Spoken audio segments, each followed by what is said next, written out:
This story begins in August 2016 when Congress established what their policy for Puerto Rico was, passing a bill called Promesa. Interestingly, Promesa translates into promise. What was that promise? To have the mechanisms in place so that economic growth could happen in Puerto Rico, number one. And number two, that we would have the platform for fiscal sustainability as well in Puerto Rico. Fast forward, we do a lot of fiscal reforms at the local level. There was a task force report submitted by Congress establishing that they recognize that Puerto Rico has been relegated to an afterthought in the past, that this was not going to happen in the future, that jobs created in Puerto Rico were jobs created in the USA, and that Puerto Rico might have the need to have more incentives based on their fiscal situation so that we can get economic growth. Two storms come by Puerto Rico, cause major devastation. Our economy falters. There is no revenue source.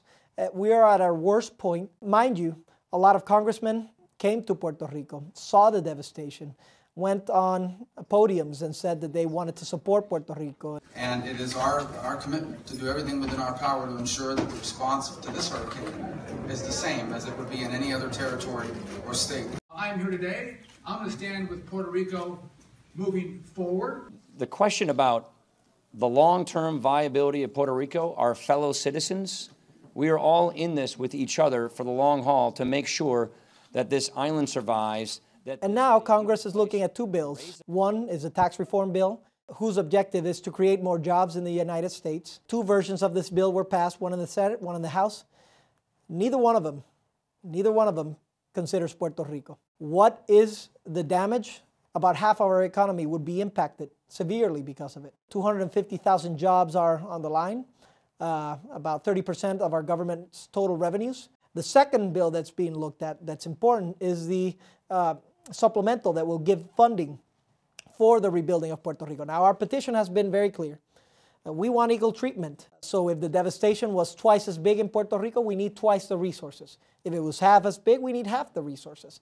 But we want fair and equal treatment. We haven't heard enough information about the supplementals, and that because of the lack of representation that Puerto Rico has and the lack of power that Puerto Rico has, that we will be shortchanged once again. So Congress, it is now the time to act upon the same principles that you imposed, that the same leadership in Congress imposed, because otherwise it would be completely hypocritical to have set an oversight board with the objectives of having fiscal sustainability and economic growth, and then pass a tax reform bill that would do the complete opposite for the people of Puerto Rico. Congress needs to keep their promise, or they need to keep their promesa.